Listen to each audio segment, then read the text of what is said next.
And we are live. Welcome back to another episode of Floofs and Waffles, the one and only duo podcast of the one and only Floof Snoof, and then myself, Waffle Plays. How you doing, Floof? What are you up to today? What have you been doing? Firing off all these questions because I'm a little hyper and also tired. It's like a mixed blend, you know? Got a little mixed bag going here. And yeah, let me know. I think you're muted. I am muted. That's true. Yeah. You guys are really good at this podcasting thing. It's good. It's excellent. Right on the point. So I'm doing well. Doing good. I haven't been doing a whole lot today. It's been pretty chill. I'm really fucking tired. Yeah, no, I definitely feel that. Like we were talking about earlier, I was up fucking early this morning and I went to bed pretty late last night. I feel like that's kind of routine though recently, which has been, you know, kind of mixed reception. At some point it's kind of nice because then when I get off super late on work days, I'll find myself with a little bit more energy when I come home and be able to do stuff like play video games or whatever it might be, get ready for the next day's stream or whatever it might be. But whatever. We were going to talk about Shang-Chi and Eternals last week, but we both had mishaps, right? We both had some mishaps, and so we had to cancel both the podcasts. We apologize, but we're not going to be talking about them this week. It may or may not be all my fault. It's all his fucking fault. We're going to throw both of us are going to throw him under the bus on this one. But yeah, so this week we will just be doing a little bit more free form content. Of course, we will be live on twitch.tv/Waffle Plays Twitch Sunday at 10 a.m. PST, and that's just like kind of what we do. We'll be going live once a week, and then have obviously content twice a week, so that we could upload to YouTube in a frequent manner, but not burn it out. You know, I feel like some podcasts go like fucking 7 or 8 times a day. Yeah. Damn, I don't think I could talk that much. No, there's no way. No, and on top of that, with both of our schedules, it just seems to work. You know, it just seems to work. But it does, yeah. But so as far as today, I wanted to go through and do something that I've noticed a lot of different podcasters do. It's very, very generic in some ways, but it's a fun topic. So I kind of wanted to do it with you. And that is, what animal would win in a fight? And we're going to go down 5 different pairs, right? 5 different pairs of animals, scaling from insect to very large mammal, right? I don't really have categories set up or anything. Okay. And this is gonna be very freeform as well, right? But I'm pretty good at this kind of freeform stuff personally, so we will see how this pans out. So starting off with the first duo, who would win in a fight? Goliath Tarantula or what? No, wait, yeah, a Goliath Tarantula or Into sleep paralysis demon. Oh my god, no. I forget what region it's called, but it's essentially like one of the largest camel spiders. I'm pretty sure they found them over in Africa, like northern Africa, and they were pretty damn large, but I could be wrong. So I guess who would win in a fight? Just to make it a little bit more simplistic here, because I'm going very specific, right? That's one of my issues. Okay. A tarantula or a camel spider? What do you think? Well, looking at pictures of these fuckers is sending off my fight or flight like you cannot believe right now. All right, I'm not watching a video because I think that would freak me out even more. They both go pretty hard. What is it? A Goliath Tarantula is the other one? Yeah. But it's either called the Goliath Tarantula or the Bird Eater Tarantula, the one I'm thinking of. I could be wrong, but I know that they're just very large. They're not very aggressive. Personally speaking, they're both massive, right? They can both get massive, supposedly from what I've seen online. I'm not too sure what's what. Okay, that spider actually is kind of cute. Yeah, but I feel like... It kind of looks like a crab. I feel like the tarantula can move faster, right? Like if it needs to. because it's like sturdy legs. But the camel spider, because technically I think a camel spider is considered a scorpion, which is why I picked it. Because I was like, well, I want to pick something close to a spider, but not exactly a spider. And it's hard. It's hard to say. I think I guess it depends on what. Hold on. What do they eat? Is my question. I'm pretty sure they both eat small rodents and or just large insects. I'm pretty sure there are some camel spiders that have been known to eat small rodents when to get large enough. But as far as tarantulas go, I mean, there's the bird-eating tarantula. I don't know if that's actually because it eats birds. It could be. Let's do a little Google search here. Let's do a little Google search, shall we? Okay, so bird-eating tarantula. Okay, yeah, the Goliath bird eater. Okay. So yeah, they're one and the same. Bird belongs to tarantula family found in northern South America, which is like scary to think about because, like, you know, that's essentially what, like Mexico, right? Not that far away. Just a little bit of global warming pushed that migration pattern straight up to us, you know? Some shit. They could grow up to 13 centimeters, 175 grams. Okay. And what do they eat? Are bird-eating tarantulas poisonous? Is there a bird-eating tarantula? Bird eater, despite their intimidating name, they don't eat birds frequently. But that means they can eat a bird. So I'm going to put that into note here, and then let's go with camel spider. So largest. Apparently they're not venomous. Camel spider. What, the tarantulas? No, I think that it'd be more of a savage bite. Camel spiders. They're not tarantulas, or they're not scorpions or spiders. They're kind of just. They're like a hybrid, arachne. Like a mix. Yeah, they're like an in between. How big do camel spiders get? Size of range 3 inch from 3 to 6 inches. 6 inches long. That's not that big. No, it's not. Can camel spiders hurt you? But they fight. They fight scorpions sometimes. Yeah, humans, but can kill small animals. Its bite is not deadly to humans, but okay, just repeated the same thing. Except this is all just based off Google search, people. And by the way, Google, you throw some confusing shit at us. They're both nasty looking motherfuckers. But to be honest, the Goliath spider looks cuter than the Solifoge. Okay, so I was thinking at first, right? You heard me right off the bat. I'm over here. I'm like, you know what? It's gonna be the camel spider. But after going and reviewing the statistics on both of them, like their spreadsheet, so to say, one might say, that spread the spiders in some way. But I'm gonna go with the tarantula. Yeah, a little bit of toast. Perfect. Yeah. I think I might have to incline to agree with you because tarantulas are just bigger. If not, the thing can, like, I don't know. It just feels like it'd probably stomp on it. I was gonna say it could just overpower it by sheer force. The thing is massive in comparison. 6 inches compared to something that's like almost double its size, like a foot.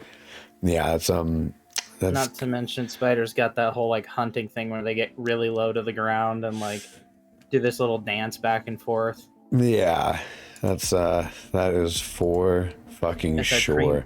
They're like creepy boob, the little butt waver.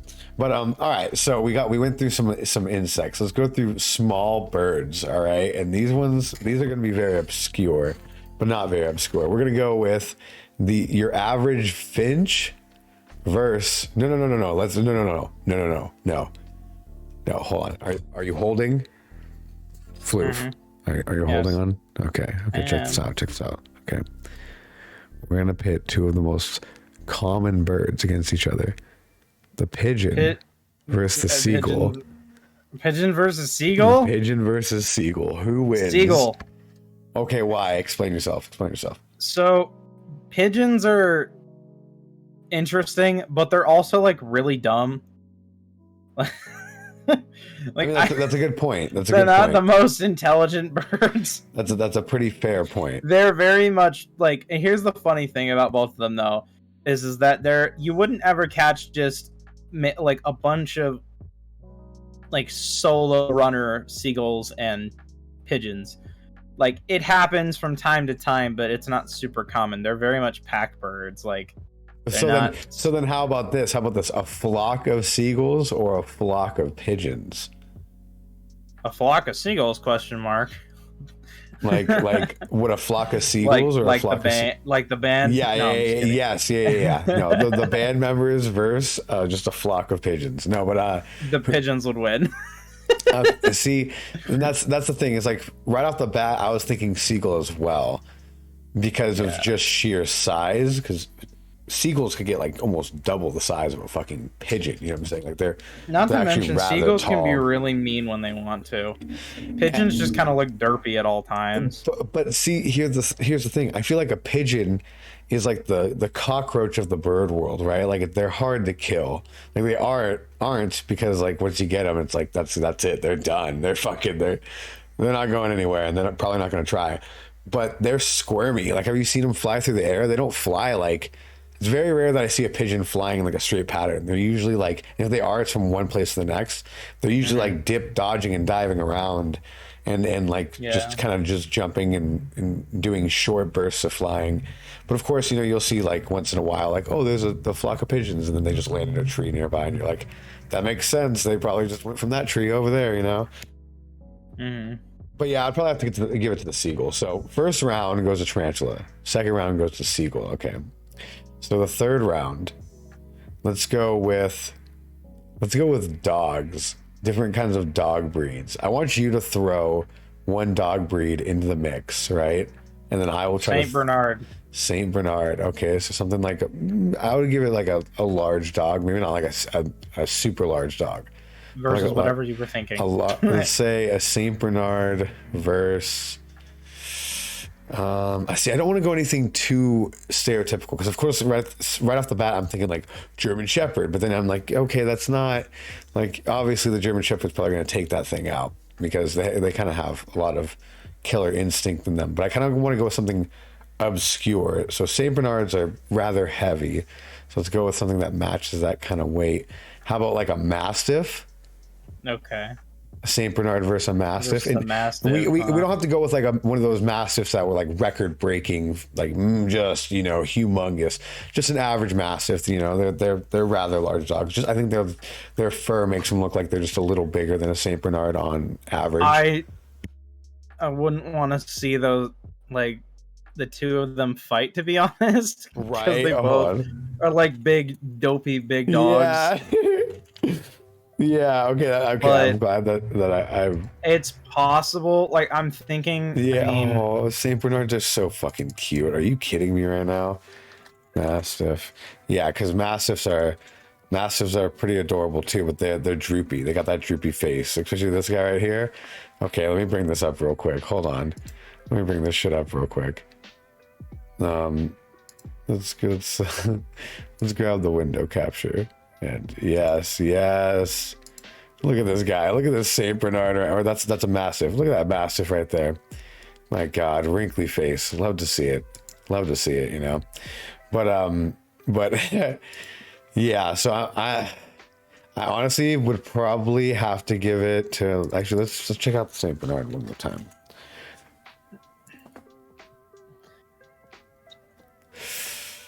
See, I don't know. Dude, they're pretty. This would be a pretty fucking close fight. Okay. I don't because I mean, obviously we're not condoning. Dog fighting. Yeah. Well, obviously, yeah. This is like in a super hypothetical world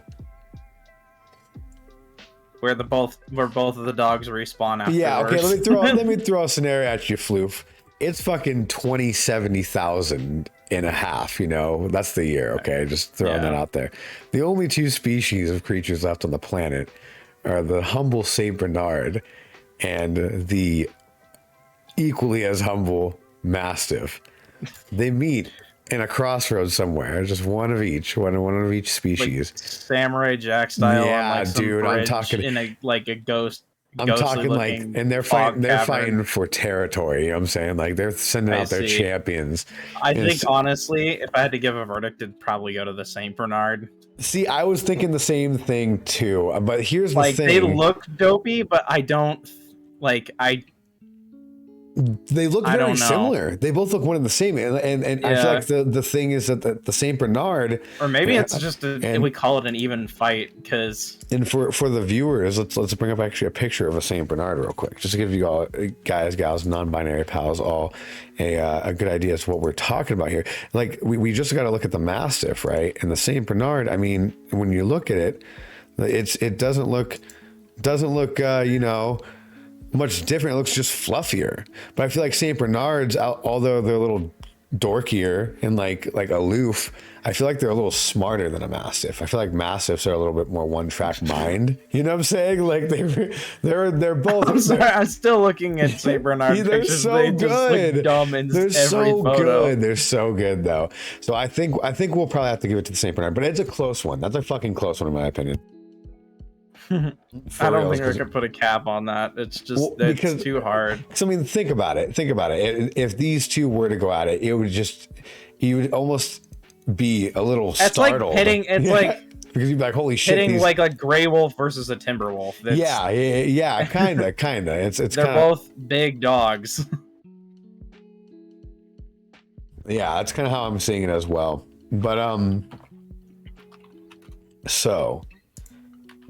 The next pairing is going to be something more aquatic, right? We're going to go in the ocean here, all right? And I'm going to say a Manta Ray versus a Manatee. Barbara Manatee. Sorry. Oh, good. Okay, so Manta Ray. Versus a Manatee? Yeah. Probably the Manta Ray. See, the Manta Ray has got the body width and just girth. Like they're fucking huge. Like look at this picture right here. Look at this chat. Or I was mainly considering it for the viewers at home. Look at that fucking thing. That is huge. And it's not a. I was taking it from the angle of the fact that they have the poisonous barbs on their tails. No. Manta Rays don't have poisonous barbs. Huh? No, yeah, Manta Rays are not stingrays. They do not have poisonous barbs on their tails. Well, you learn something. This fox learns something new every day. I thought they were all the same. No. Manta Rays are like harbinger, or like very safeguarded harbingers almost of the sea. They're very gentle creatures, and they literally just glide through eating like algae and like different things like that. But actually, I think it might be algae. Let me look it up real quick. They might eat other fish as well. Oh my god, the gigantic Manta Ray looking fish too. Yeah, it can grow up to be 23 feet across with about 6,000 pounds, but the average size commonly observed to be 15 feet. It's got that like bone shark mouth. Yeah, right. What do they eat? Has Manta Ray ever killed Manta Ray is friendly. As a species, Manta Ray are not only come on here. Come on, screen.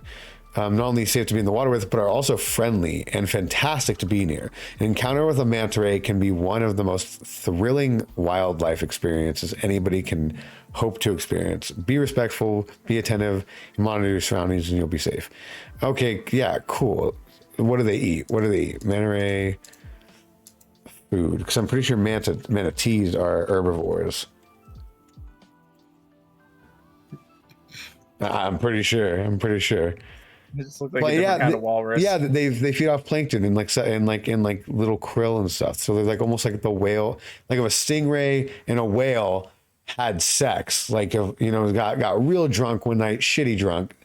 The stingray felt real bad because of what happened to Steve. He was just like, probably have to say the manatee, just because it's got more like maneuverability. Let's see. I don't even know if these two could kill each other though. That's the see. I'm purposely picking. Oh my god! All right, viewers. Oh my fuck! This is the ultimate Chunkosaurus Rex right here. Look at this. Just look at that. Maybe with the paw, with their their fins or whatever. That's probably where they're chunky. But this one kind of looks like an uncircumcised penis with arms. Yeah. Oh my god. Not gonna lie. But okay, so let's look up a couple facts on the old manatee, shall we? Manatees are large, fully aquatic, mostly herbivore, marine animals, sometimes known as sea cows. Yes, I knew that. There are 3 accepted living species of what Trichidae? I don't fucking know. Representing 3 of the 4 living species in the order Syriana, the Amazonian manatee, the West manatee, and the West African manatee. Interesting. They eat plants. They're herbivores. Yeah, they're herbivores. They're gentle. They're like gentle giants. But that's kind of why I picked them. So like if they were like in a turf battle, let's see here. How much do they weigh? Because it's going to turn into that. It'll just turn into them like slamming off, right? Weight in pounds, yeah. Please. Oh, see, yeah. I'm pretty sure the Manta Ray would actually have this one in the bag, and here's why. The manatee is going to be like almost as long as a Manta Ray. Well, yeah. But the Manta Ray's wingspan is obviously just fucking massive. It's 23 feet at most. But the most they could get to in weight, or typically, is 3,500 pounds. While the Manta Ray, its weight could range up to 6,000 pounds. So if these two were just charging each other and just body slamming it out, right? I'm pretty sure the Manta Ray has them. Pretty sure the Manta Ray has it in the bag at that point. I'm not. See, maybe this is just like a David and Goliath thing with me, but I honestly, I still believe in the manatee. Oh my god. Like, I don't know, man, that manatee. They're bigger, but again, it comes to opposability. Like, which one can maneuver the way that a fight would necessitate is the way that I mean, you got a point there. You got a point there, but I feel like that one we'll how about this? We'll wrap that one up to be a draw. Right down the middle, because these two are just. I feel like instead of fighting, these two would hold hands and just kind of float off into the ocean together. You know, fins. They would hold each other's fins a little bit. They'll just swim together and be all good buddies and pals. Because I mean, start an Instagram account, something like that. You know, Manatee. That's exactly how it goes. Eminem. But okay, so for the last pairing, I'm gonna go from the primate category. Okay, primate. Monkey. Yes, monkey, except for not a monkey. Let's go Spider monkey versus Howler. No. I think the Howler monkey would fucking get that one, to be honest. But let's go with here. Let's see here. Biggest monkeys. Well, yeah, no shit, gorillas. Okay, how about this? We're gonna go cross species with this one in a weird way. Which one would win in a fight? A gorilla or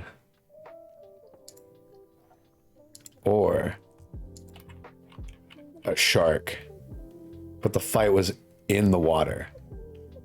A gorilla or a shark? Yeah. Probably a shark.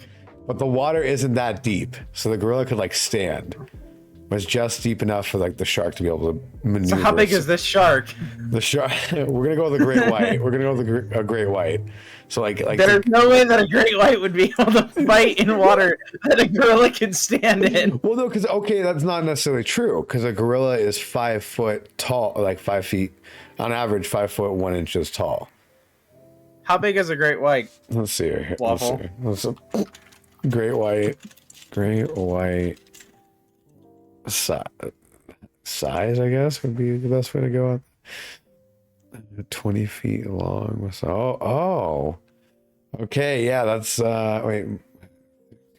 Okay, so it's saying length. No, we're not getting a height here. Oh no, wait, never mind. Okay, so if we're going comparison, the great white would beach itself almost immediately because it's just a few inches. That's too what I'm tall. saying. It's Like, not much taller, but just a few inches too tall. Okay. So let's scrap that. I'm like, okay, Let's if go. it's like, let's say like a smaller shark, then we have a bit more of a fight. Let's see here. But if it's it's a great white, it's something that a gorilla can stand in. Okay, then... how about... Here we go. Hold on. How about a bull shark? No, because I'm pretty sure a gorilla would fucking kill this thing. Yeah, a gorilla would fucking destroy this thing. That's the thing. When you go up against a gorilla, there's not much you can do because that thing's gonna fucking wreck you. Okay, how about this? Scrap the gorilla idea. Let's put that one fucking in a drawer. All right, and the shark. They're both going in the drawer. Shark, you're kind of fucked because there's no water in that drawer.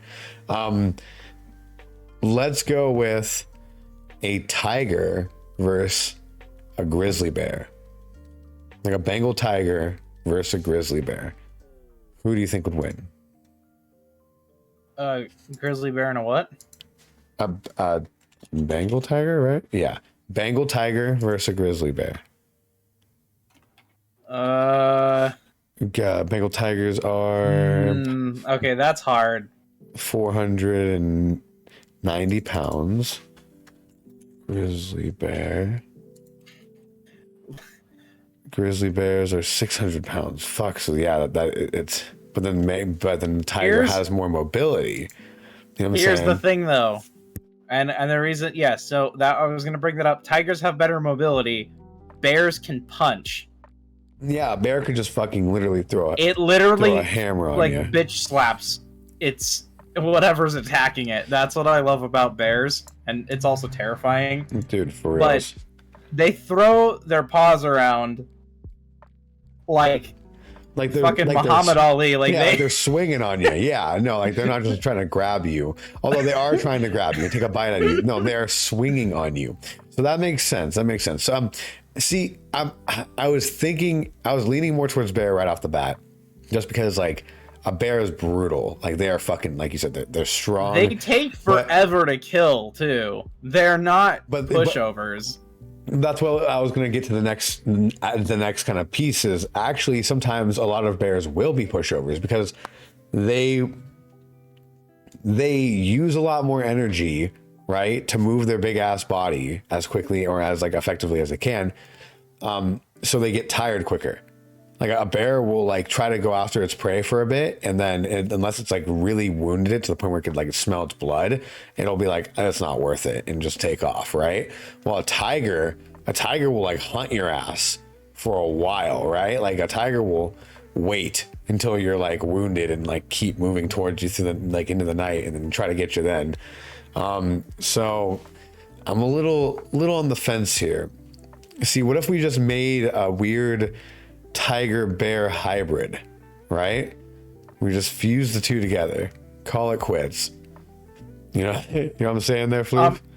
Huh? Yeah. I'm sorry. I am confusion. Where did this come from? Oh no, I don't know. Sometimes you just gotta throw a little confusion in the mix. But in the end, I feel like the bear would win. I feel like the bear would win, to be honest. I think, okay, so you do have a point to, like, okay, if it turns into a battle of attrition, tiger wins. Yeah. If it's something like a quick thing where these two are literally like battling for the ages or whatever, bear's gonna come out on top. Like, it's gonna be a scrape for sure. Yeah. But bear's gonna win. Yeah, both of them are about to get fucked up, regardless of who wins the fight. Don't get me wrong. But I feel like, the bear would win if it was like you two fight. You know what I'm saying? Like these two creatures fight right now, not like a battle of attrition is the best way to put it. Wound them, wear them down, try to win the battle instead, or the war instead of the battle, so to say. But that is a tough pairing though. Just kind of like the manatee and the Manta Ray. It's that one was fucking funny. Oh fuck, those two cuddly bastards. But well, the next segment I want to do is, what have you been playing recently? This is something we is just. I mean, I think you already know the answer to this. Battlefield, right? It's just Battlefield. No, Oh, Apex. Yes, that's right. That's right. A lot of Apex. So give me some details. Who are your mains? What are you liking? What guns are you using? While I was saving up for a new character, because I'm still pretty new. I was playing a lot of Bangalore and kind of switching between Bangalore and Lifeline. Both playing solid characters. Gibby on this side just because the meta, quote unquote. Right. I have not won once with Gibby though. It's he's helped, but I don't think I've won as him before. Wait, Gibby? Yeah. Gibraltar. Yeah. Yep, Gibraltar. Yeah, Gibraltar is he's pretty fun to play as. Not my first choice though. For me, he's kind of placed at the bottom of every fun tier list because his gameplay isn't super fun. It's great for keeping yourself alive, but it can be fun. Yeah, like you could be pretty aggressive with Gibraltar. He just doesn't move very fast, so it's like kind of hard to keep up with a battle. There have been times where I've been able to push really easy with Gibraltar, and so that's like. It's especially if you're running a Wraith Gibby combo, Gibraltar can throw his shield out in front of him, and a Wraith can use that to move up and then phase. Oh, there you go. So it's you're literally throwing down the cover in the end. Mm-hmm. I mean, and plus, if we wanted to get crazy, bang Gibby and Wraith, and you have cover around that on top of Anyway.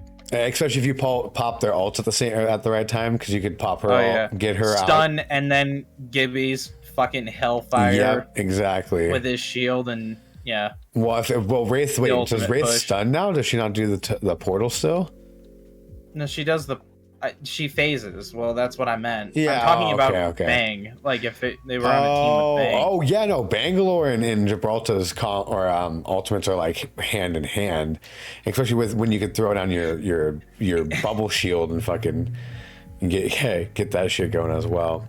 But so what are the weapons you usually use when playing? I'm really boring. I use the R's. R301. The Volt, and nice. I don't use a lot of shotguns because I don't like them, but I tend to run the Sentinel as well. The Peacekeeper, man, the Peacekeeper is the fucking way. The Eva is pretty good too. The Eva, don't get me wrong, but the Peacekeeper is like creme de la creme. Yeah, I can see that. So, I feel like they nerfed it though. I feel like I've heard that said is that they ended up nerfing the Peacekeeper, so it's not super great anymore. You got to understand, when they first released the Peacekeeper back in the day, it was like a super epic weapon that you would get. Like it seriously was. It was like one of those weapons that they would drop like one time. Like there was only like one or two of them per match. So they were like a care package weapon. Like a special limited one. And there was like the Peacekeeper, there's a couple others. Not the Sentinel or the longbow. It was like another sniper rifle that was like really fucking Kraber. Yeah, the Kraber. It was same as the L-Star, right? The L-Star and the Peacekeeper both used to be like super exclusive weapons that you would get alongside the Kraber and stuff. And then obviously, people wanted to use them more, and I'm pretty sure they wanted to just add more weapons to the weapon pool. So they, they nerfed them a bit here and there, and brought them back to a reasonable standard. The red weapons are the G7 Scout, the Kraber, the Alternator. Yeah. The Alternator is so fucking good.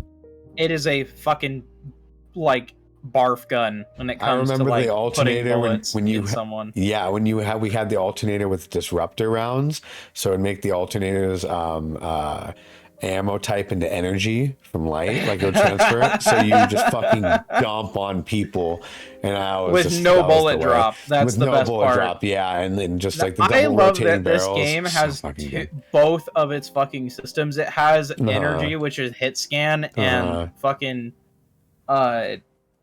all the weighted ammo types. Well, and for you being a Battlefield player, going from Battlefield, which is like this hyper realistic shooter, to Apex, I'm sure that's a realistic. Well, I mean, no. Well, I mean, when it comes to something like bullet drop in comparison to like a Call of Duty, yeah, I get you. I'm just pulling. But you know what I'm saying? Yeah, exactly. Yeah. Well, like, in the end, like, but to something like Apex, which is like, I feel like if you were to go tier the three, it would go Battlefield, Apex, and then Call of Duty as far as like bullet drop goes, because Call of Duty has some like decent bullet drop like mechanics, but it's not, they doll it up a bit more so that people want to play There's not really a reason for it, if we're being completely honest. I mean, now that the maps are getting bigger, it is kind of a thing that like could be said, but anymore nowadays, I mean, like it's because COD is such a close quarters game, there's not really a need for bullet drop. Pretty much, yeah. I mean, people are usually running and gunning and like hip firing anyways.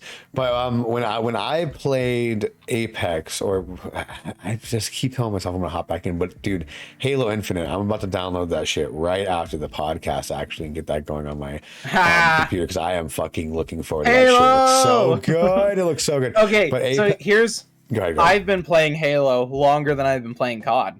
Dude, me too. No, Halo. If anything, I've played more COD, but I've been playing Halo for longer. I was the kind of person who played Halo before COD as far as shooters go. And my friends actually had to get me into COD. I was like, I'm a Halo kind of guy. And they're like, dude, but Call of Duty is so fun. I'm like, nah. And then Modern Warfare and Modern Warfare 2 came around. Waffles. And those were the games that got me into it. And I played the first Call of Duty, like the very, very first one, for the storyline. And I thought it was pretty good, but I never actually beat it all the way through until later on in my like, teenage years. The golden age of Call of Duty was World at War to Black Ops 2 and all the games between those. Yeah, no, I agree. Because World at War is the first one, right? Like the very, very first one. That's the first one that Treyarch made. Correct. That's not the first one ever. Call of Duty, Call of Duty something or other, or like Finest Hour, I think was the first game. Oh, right. Yeah, and that was like the World War II era one, right? Where you're like, it was in World War II for a while, and then they did more other stuff. I think the first Modern Warfare was released, and that was good, but it wasn't as good as MW2. Yeah, Modern Warfare 2 was like a gem, and just will always be a gem in my opinion. But World at War like kicked off this era of COD where Treyarch, it was the one that Treyarch made or helped produce, and that kind of catapulted into a bunch of different directions. To like they made such an impact with World at War that COD cannot escape from its pitfalls now, because it locked itself into such, like, they're trying to recapture and remake magic, a World at War or a Black Ops 1. Black Ops 1 was also causing issues at this point, but that's something else entirely. World at War was the first game that kind of kicked off this golden era, though. Yeah, all the way up into like, then you get like Black Ops 2 and then Modern Warfare 3, and that's kind of where it sits, is that little time span. I couldn't get into Modern Warfare 3, to be honest. I was not a huge fan. Was all right, but that, like I said, it was the end. It was the that was like that was its sunset, and then they just kept going and beating that dead horse. And now we have Warzone. Ta-da! But well, here's the thing though. Modern Warfare, the remake was good. It's fun. I like it a lot, no, for sure. Like, I think it is the thing that made me feel like, oh my god, it's a COD game again. Well, and it's not only that, but the campaign and the cinematics for the campaign, I think we've talked about this before too, where they're phenomenal. Like, you feel like you're in a fucking movie for a lot of the campaign, and it's a very stunning game. And I played it. Nice. I missed that from like Black Ops 1. That like was so good at storytelling. It really was. Like, it's in its own way. Like, no, it's not Oscar winning, like, yeah, not groundbreaking like performance, but honestly, it was at some points. Like, it wasn't maybe Oscar winning. Let's not go there, but it was definitely like a great. Well, they give Oscars out now for a while. Yeah. You sneeze at the right part of the movie, and here you go. But no, it was definitely great acting, and I'm pretty sure they had a couple of like pretty well-known voice actors in there, if I remember correctly. But the production quality was definitely really good, really fantastic, and the way it played even on the base model PS4, which is what I run. I saw the base model, and it still played very fucking well on it. So I appreciated that for sure. But this whole thing with Activision Blizzard recently has been fucking I knew this insane, is going. dude. It has been fucking insane. You know what I'm saying? Like that. You want to talk shit shows? Well, it's okay. So did you hear about what happened recently? Like what happened today? I think I know, but go ahead and tell me. So Nintendo came out. A second gaming company now has come out and been like, okay, I don't know what's going on over Activision Blizzard, but like we're about to discuss our activities with you guys, which pretty much means like we might pull your guys' games off of our store and make it so that you guys like can't buy our games digitally anymore and stop production on these games. Because we're not shit. Yeah, but like I mean think about what happened to Cyberpunk. Cyberpunk got delisted from the PlayStation store, right? Like I don't know if they've actually returned it. I have to say this: the suits are sweating. Dude, like there's so much and they're all trying to protect Bobby Kotick. I don't understand. They're trying to protect this guy who's like he's a creeper. He's a fucking like. Well, I think I know why. It's because is that most of the people that are in those positions, Bobby got them to that place. So it's sort of a like. It's like if he goes, so we like might you go scratch my back, too. I'll scratch yours, sort of thing. But like we've now seen walkouts. We've now seen Sony come forward. Then today we see Nintendo coming forward. And actually, I'm pretty sure Phil Spencer is going to comment on this. If he hasn't, actually, I'm going to check this up right now. Let's see. Has Phil Spencer commented? Phil Spencer.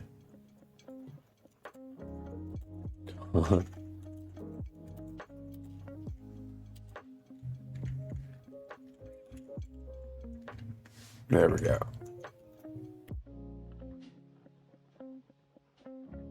Damn, see right here. Okay, so yeah, it looks like he might have been one of the first people to comment on this. So we've got the big three fucking comment right here. Phil Spencer also said that Activision Blizzard has, quote, not done enough to address a deep-seated culture of discrimination and harassment, end quote. And that, quote, this type of behavior has no place in our industry, end quote. And that is brought to you by www.thegamer.com. That was 5 days ago. So like, for fuck's sake, you know what I'm saying? Like they're gonna end up fucking their own company in the ground. And the thing is that I don't know how they did it, but somehow they're making EA look decent. Dude, right EA now. is literally sitting over there like, we were just trying to get your money. We're not over here being like super fucking creepy and like excusing like things like sexual harassment and like straight up rape. Like it's pretty fucking gnarly. You know what I'm saying? Like there are like rape allegations going on with some of these people that are involved. At least with I think Bobby Kotick himself, and then the person who was the former head of what was it, Treyarch? I think it might have been.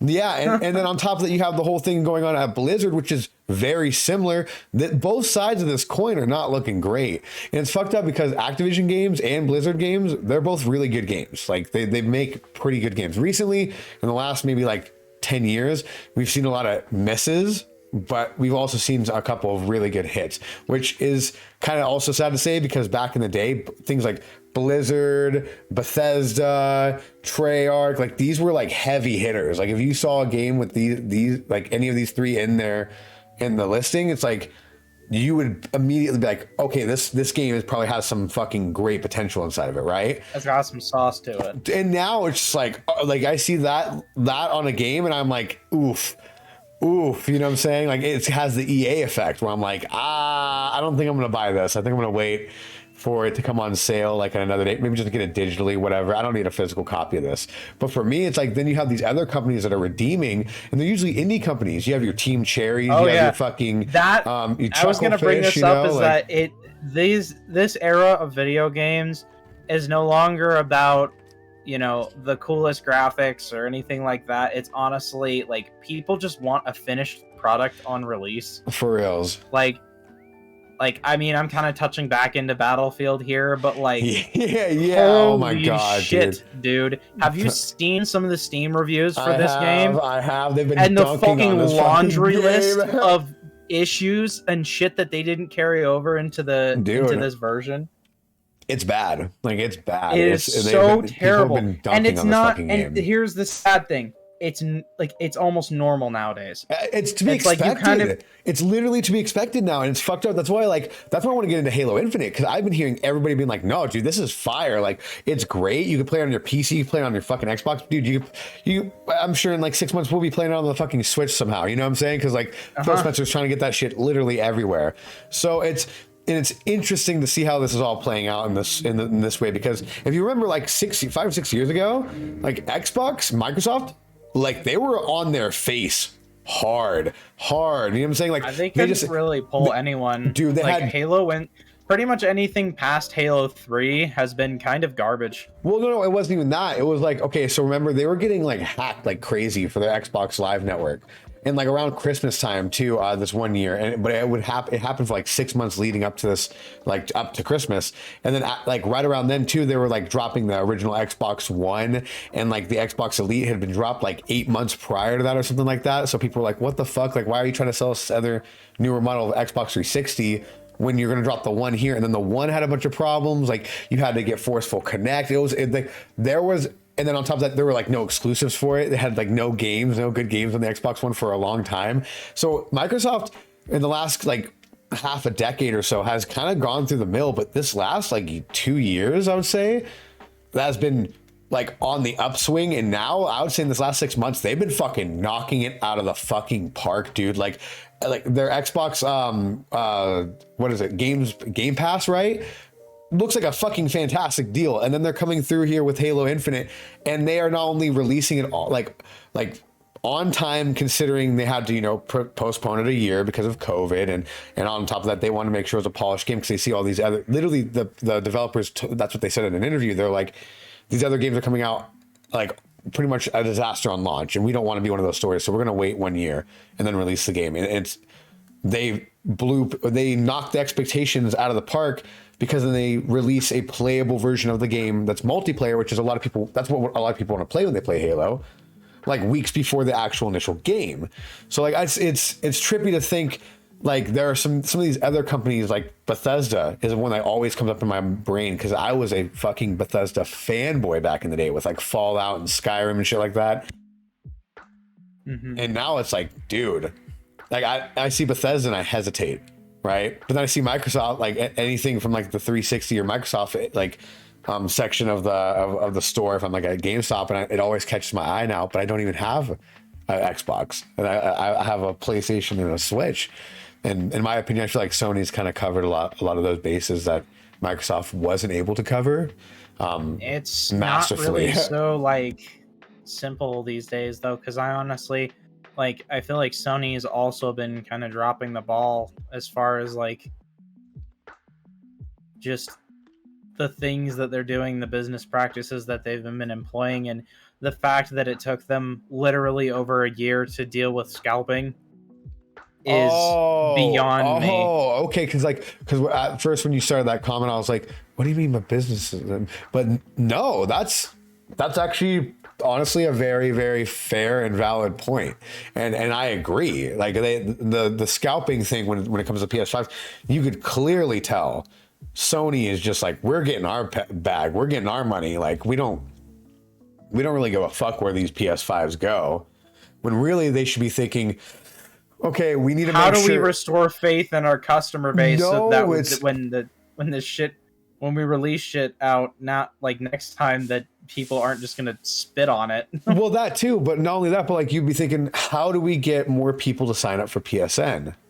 Yeah. Right. Well, these people aren't going to really sign up for the new PSN, like on the newer servers or the PS5. I don't know if it adapts to the same servers as the PlayStation 4. It also kills game sales, by the way. Like, yeah, that's exactly right. 90% of it all goes to scouts, like, well, we were making so much money, but I don't know where it went. And I'm like, some people will try to argue and be like, well, then those same scalpers buy those games and flip them like that, yada yada yada. Again, scalping continues. But like, honestly, I see way more PS5 games than I do actual PS5s, like on store shelves and shit. So you're right. Like, it drives down game sales and shit. It's hilarious when you look at like Xbox, like X shit versus a PS5, and how like if a store is carrying Xbox like the newer ones like stuff, it's not like super in stock because people are buying the games. Right. Yeah. And that's kind of why I feel like Nintendo is knocking out of the park as far as consoles go, because Nintendo has now this ecosystem where it's kind of egregious. Don't get me wrong. Like, they are really fucking egregious when it's coming to their consoles, because they're almost like trickling out a new console every single year to try to get you to buy that. And I'm a fucking sucker. So I'm over there getting them somehow, you know, be it trading in old gaming equipment or whatever it might be, or just flat out being like, you know what, I've saved up, you know, the X amount of money over X amount of time. I could use a little bit to buy this or whatever, right? And when it comes to the Switch, you start out with one model, and now if you actually go through and look at everything under a microscope, they've released what, like let's see, 2, 3, 4, 5, 6 different models in all, right? So they have the original base model Switch, and then they have the revision of the Switch, which this one went like totally by the wayside because there wasn't any like announcement of it, because I feel like they didn't want to get sued, or maybe they didn't want to be legally like liable for anything. But they revised the base model Switch because people were hacking it, so they made it different, and they upped the battery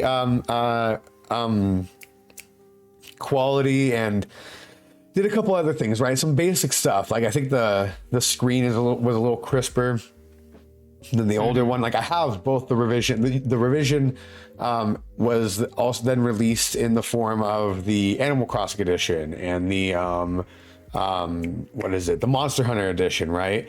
And then you have your Switch Lite. Okay, so that's 3 models right there.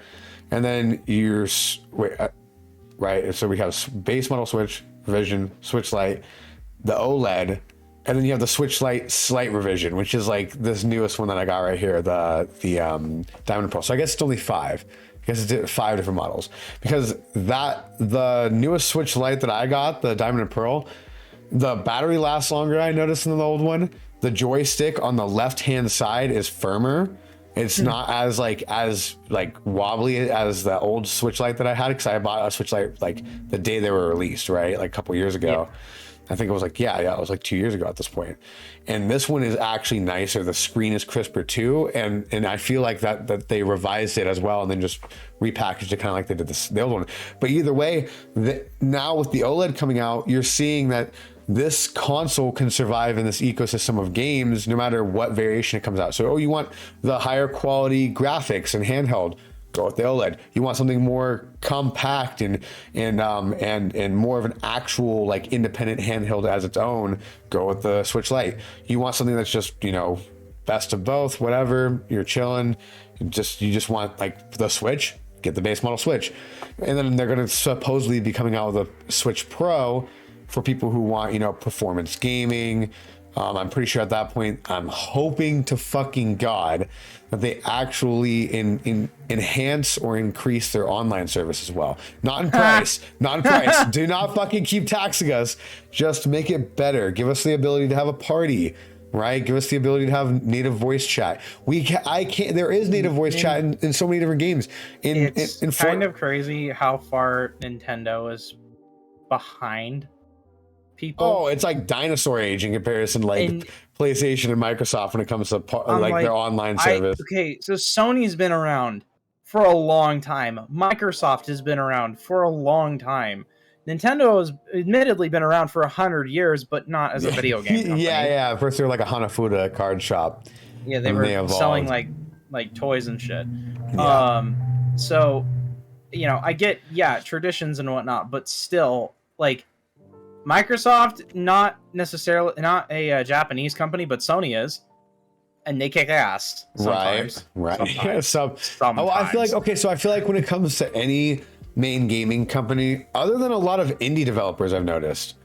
Like a lot of them. And of course, like you can't put every big gaming company in the same bracket, but when it comes to a lot of them, I notice there's caveats. Like they'll have a lot of good games, or they'll do this and that, but then there's this and then there's that, right? And like I don't feel like any big gaming company, be it like, you know, a platform holder or an actual individual game experience, experience wise or whatever it might be,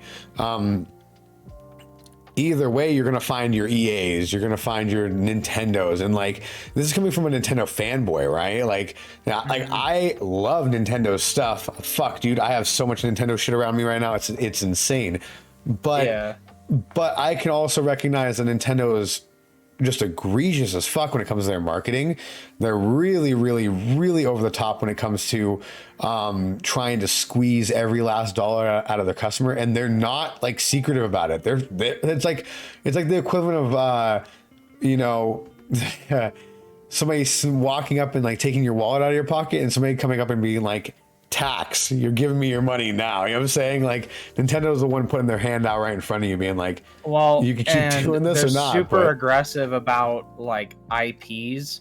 Yeah, oh my god, the like, lawsuits. They are the most, like they are literally the IP Nazis. Yeah, they're pretty fucking gnarly. They're pretty gnarly. To the point where it's like anything like you can't even make anything that resembles like a real bit like a fan game of any sort. Yeah. Like even if it's nonprofit, they'll still shut it down because it's, you know, because it's their IP. Yep, it's their intellectual property, and they don't want you to use it, and because of X, Y, and Z. Well, and a lot of it is like they're trying to set precedents at this point. They're trying to make an example and be like, people have been doing this for so long. Because there was a point in time where the internet was more like the Wild West, and you could fucking play any game at any time, pretty much just in a browser source, and it wouldn't be the greatest quality, but it would be free, right? Like, and it's because people would just get games and just unpack them on the internet, and all right, play it for free.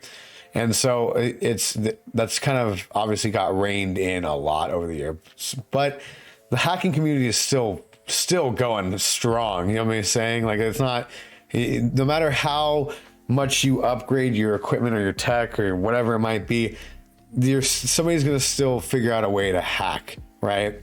But on another note, I want to bring you to another piece that I like to call Waffles wants to show Floofs something. Okay, so everybody, welcome to the podcast within a podcast called Waffles Wants to Show Floofs Something. Today we got something a little bit on point when it comes to the festivities of this next week, right? As you all know, this next week is Thanksgiving, right? So I thought I would cue that music down for a second and bring up a little bit of the whipped cream machine. And now, Floof, I'm going to throw this into the chat for you here. There you go. Go ahead and hit that link for me real quick. Hit that link for me, and then just let me know. Let me know when you're seeing it. I saw it because Discord had a little pop-up thing, but that's fucking hilarious. It's I love literally reminds me of. Although that doesn't look like whipped cream, it looks like shaving cream. It kind of does look like shaving cream, but it reminds me of Fast and the Furious Tokyo Drift. You know what I'm saying? It just does. Yeah. It just does. And when I saw this, I was like, you know what? I was gonna go with something on the edge of perverted, very lewd but hilarious, because I found this very giggity. But I was like, you know what? We got Thanksgiving coming up soon, and this is hilarious. And also, shout out to, let's see here. Shout out to who posted this? Who posted this? Let's see. We'll back it up real quick. At ZISEL Burger on Twitter. I appreciate that. That was a little delight, little mooj booze there. Usually, I try to have some kind of video or something, or at least I'm going to. It's gonna go down that way, and yeah, that's that. Just short and sweet when it comes to that. But I think on that note, I like it. It's a good little pie. Yeah. On that note, I think we are going to call it a day. Thank you everybody for watching. Again, like, subscribe, leave a comment, and don't forget to tune in every Tuesday and Sunday here on YouTube.